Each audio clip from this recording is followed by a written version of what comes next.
السلام علیکم ورحمۃ اللہ وبرکاتہ۔ ہم سے اللہ رب العزت کی کوئی بھی نعمت چھن جاتی ہے تو ہم بڑے پریشان ہو جاتے ہیں، اور سب سے بڑی نعمت ایک عورت کے لیے اس کا شوہر ہوتا ہے، اور جب شوہر جیسی نعمت چھن جائے، وہ شوہر جس سے انسان کو محبت بھی ہو، اس کے ساتھ لگاؤ بھی ہو، اس سے بچے بھی ہوں اور اس کے ساتھ وقت بھی گزارا ہو، تو آپ سوچیں اس کی وفات ہو جائے، وہ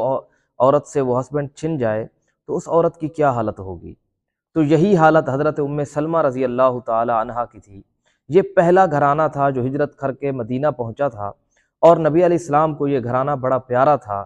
تو حضرت ام سلمہ رضی اللہ تعالی عنہا کے جب ہسبینڈ فوت ہو گئے تو حضرت ام سلمہ رضی اللہ تعالی عنہا بیان کرتی ہیں، مسلم شریف کی حدیث ہے، اور اس کے ذریعے میں آپ کو ایک وظیفہ بتانا چاہوں گا۔ حضرت ام سلمہ رضی اللہ تعالی عنہا فرماتی ہیں، جب ابو سلمہ یعنی ان کے بیٹے کا نام سلمہ ہے تو ان کو ام سلمہ کہتے ہیں، اور ان کے شوہر کو ابو سلمہ کہتے ہیں۔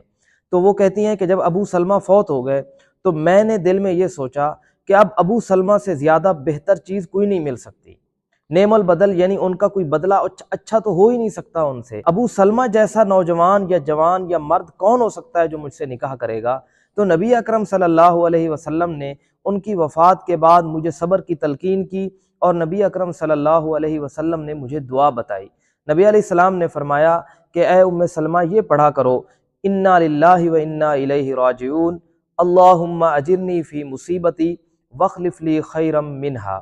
جب نبی اکرم صلی اللہ علیہ وسلم نے یہ دعا بتائی، اس دعا کا مطلب یہ ہے کہ ہم اللہ کی طرف سے ہیں اور ہم نے اللہ کی طرف لوٹ کر جانا ہے۔ اللہم اجرنی، اے اللہ اس مصیبت میں مجھے اجر عطا فرما، کیونکہ جو بھی مصیبت آتی ہے انسان پر، جو بھی تکلیف آتی ہے انسان پر، اگر وہ اچھا عقیدے والا ہے، وہ صحیح العقیدہ انسان ہے، تو اللہ اس کی مصیبت پر بھی اس کو اجر عطا کرتے ہیں۔ تو نبی علیہ السلام نے فرمایا کہ اے ام سلمہ یہ دعا پڑھا کرو، اور اس کے آخر میں الفاظ ہیں، اللہم اجرنی فی مصیبتی واخلف لی خیرا منہا، اے اللہ اس چیز کے بدلے میں مجھے اچھی چیز عطا فرما۔ مجھے آپ سے کوئی شکوہ نہیں ہے، کوئی شکایت نہیں ہے کہ آپ نے یہ نعمت چھین لی، کیونکہ یہ نعمت آپ کی دی ہوئی تھی۔ اب اللہ تعالیٰ میں آپ سے یہ امید کرتا یا کرتی ہوں کہ یا اللہ اس کا نعم البدل مجھے عطا فرمائے، اس کے بدلے میں مجھے کوئی اچھی چیز عطا فرمائے۔ حضرت ام سلمہ رضی اللہ تعالی عنہا فرماتی ہیں، جب نبی علیہ السلام نے یہ دعا مجھے بتائی تو میں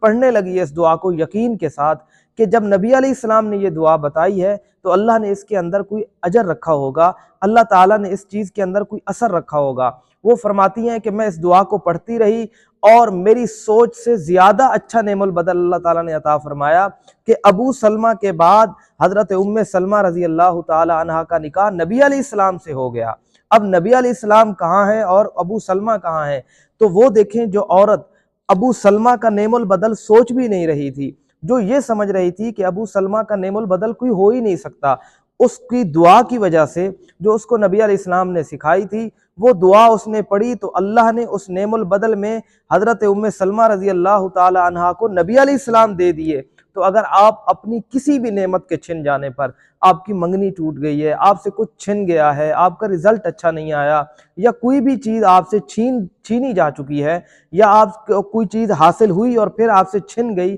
تو یہ دعا پڑھیں، اللہ تعالیٰ اس سے اچھا نعم البدل دینے پر قادر ہے۔ ہو سکتا ہے کہ آپ کے ذہن میں ہو ہی نہ کہ اس سے اچھا نعم البدل کہاں ہو سکتا ہے۔ تو یہی حالت حضرت ام سلمہ رضی اللہ تعالی عنہا کی تھی، وہ بھی یہی سوچتی تھی کہ ابو سلمہ سے بہتر مرد کوئی نہیں ہو سکتا، لیکن اللہ کے خزانوں میں ہر چیز سے زیادہ بہتر چیز موجود ہوتی ہے۔ تو آپ سے جتنی بھی اچھی چیز چھن چکی ہے تو یہ دعا پڑھیں آپ اسی یقین کے ساتھ جس یقین کے ساتھ حضرت ام سلمہ رضی اللہ تعالی عنہا نے یہ دعا پڑھی تھی۔ انشاءاللہ جیسے حضرت ام سلمہ رضی اللہ تعالی عنہا کو نعم البدل میں اللہ تعالیٰ نے نبی علیہ السلام عطا فرمائے تھے، اسی طرح کا بہترین نعم البدل اللہ تعالیٰ آپ کو بھی اس دعا کی وجہ سے عطا فرمائیں گے۔ تو اسی یقین کے ساتھ دعا پڑھیے گا اور مجھے دعاؤں میں یاد رکھیے گا۔ اگر میری ویڈیوز میں آپ کو ویلیو ملتی ہے یا کوئی اچھی باتیں سیکھنے کو ملتی ہیں تو سبسکرائب کیجئے گا، لائک کیجئے گا اور شیئر کیجئے گا۔ السلام علیکم۔